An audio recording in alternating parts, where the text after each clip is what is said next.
O conhecimento acerca da física por trás do nascimento, vida e morte das estrelas é algo que vem avançando constantemente na astronomia.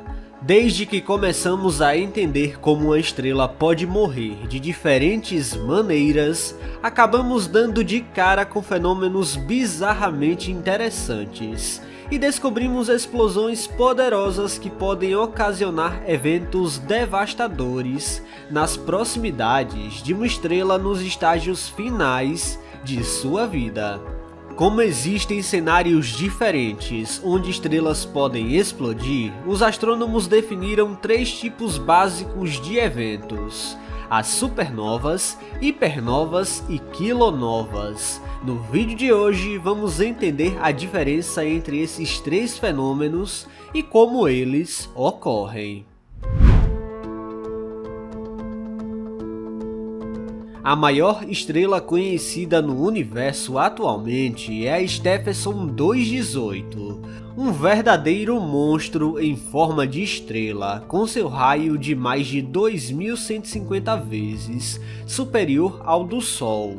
Por outro lado, sua massa é estimada também em 16 vezes a massa do Sol, e quando ela explodir, se tornará uma supernova que vai brilhar tanto quanto a Via Láctea inteira.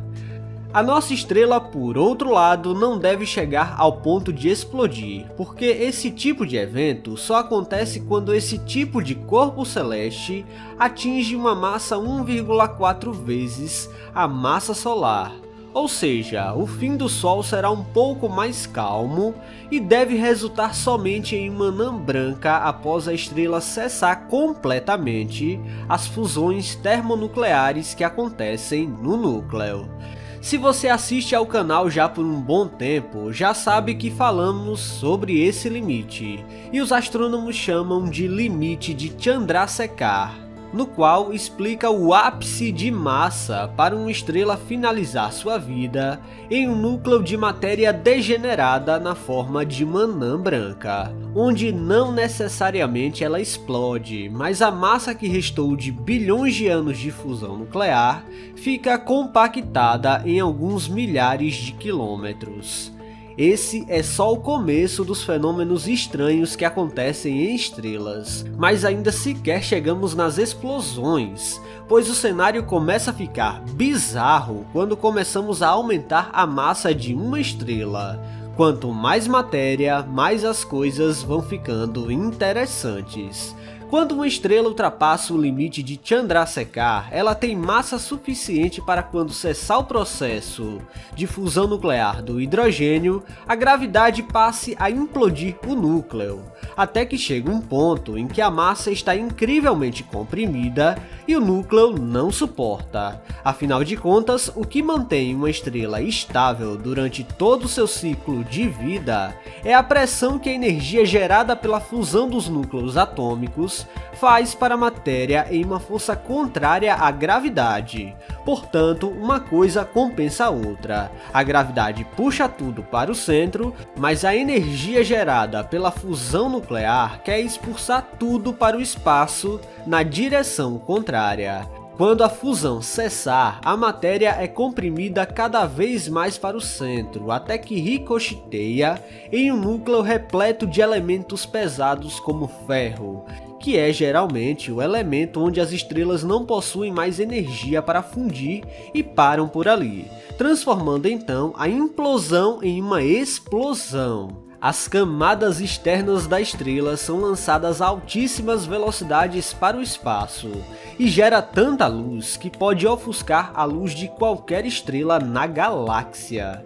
Essas aqui são as supernovas, nas quais são extremamente comuns no universo, e praticamente todo dia é possível esbarrar com alguma explodindo em galáxias distantes.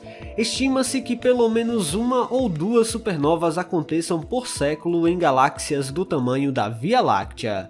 O interessante das supernovas é que o núcleo estelar nem sempre é totalmente destruído no evento, e fica para trás uma estrela de nêutrons ou um buraco negro de massa estelar, levando em conta que a estrela original tem assim mais do que 8 massas solares.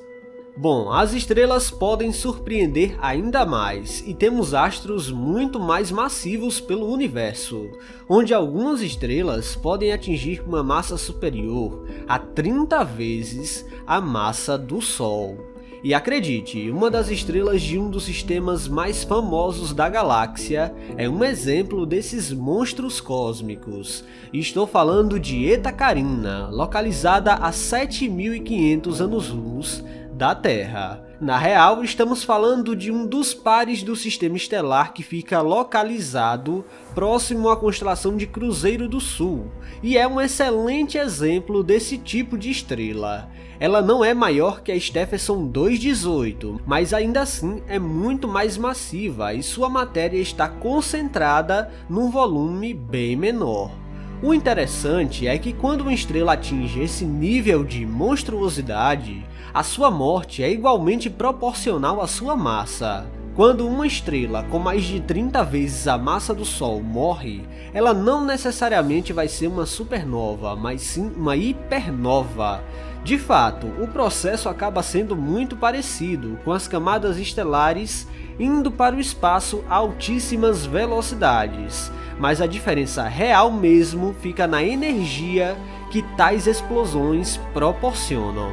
A ejeção de material para o espaço tem uma energia cinética tão alta que chega a ter uma luminosidade pelo menos de 10 vezes a 100 vezes maior do que uma supernova comum, e libera mais energia em segundos do que o Sol pode produzir ao longo de 10 bilhões de anos. Como vimos em uma supernova comum, uma estrela joga toda a sua matéria para fora, mas no caso da hipernova, a força de explosão também destrói a estrela interna. Por outro lado, o que tem de energético no evento, temos também de raridade. A taxa de hipernovas que ocorrem em toda a Via Láctea é estimada em 1 a cada 1.000.000 de anos, ao contrário das supernovas e suas observações de apenas 1 a cada século, o que torna a observação desse tipo de explosão particularmente difícil, e hoje não sabemos da existência de muitas delas. Então, tecnicamente, a potência de uma explosão está ligada à massa da estrela, mas agora existe um tipo especial de explosão que não está diretamente ligado a uma só estrela diretamente, mas sim a colisão de duas delas. É o curioso caso da kilonova, uma espécie de explosão que já foi observada até diretamente em uma galáxia a 144 milhões de anos-luz da Terra. Hoje já sabemos que as quilonovas são causadas quando duas estrelas de nêutrons colidem entre si, ou quando uma estrela de nêutrons colide com um buraco negro. O evento gera tanta energia quanto uma hipernova, e pode chegar a um pico de 1000 vezes o brilho de uma explosão estelar comum. Em um sistema como esse, muitas vezes chamado de binário de contato, as estrelas co-orbitam e vão se aproximando cada vez mais, até que suas massas altamente compactadas se tocam e um show de fogos de artifício cósmico está feito. O interessante é que esse tipo de explosão costuma gerar os elementos mais pesados da natureza, como é o caso do césio ou do telúrio, visto que a pressão das estrelas comuns não são capazes de realizar tal façanha.